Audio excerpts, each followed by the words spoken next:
Екатерина Багринец, еще раз аплодисменты! Добрый день, дорогие зрители! Добрый день, город Якутск!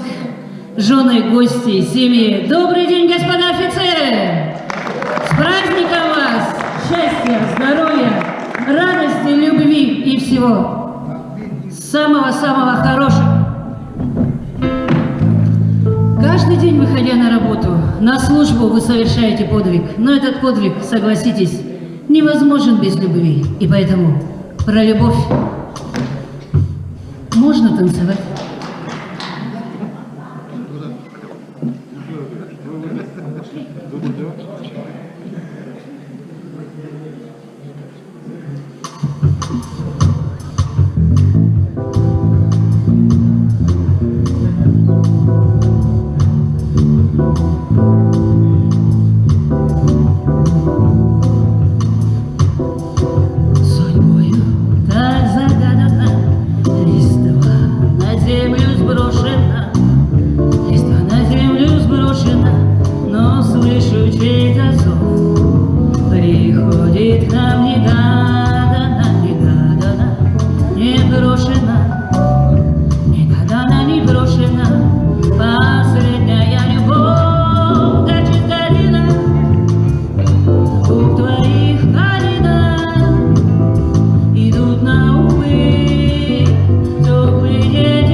Любима, и ты мне в этом просто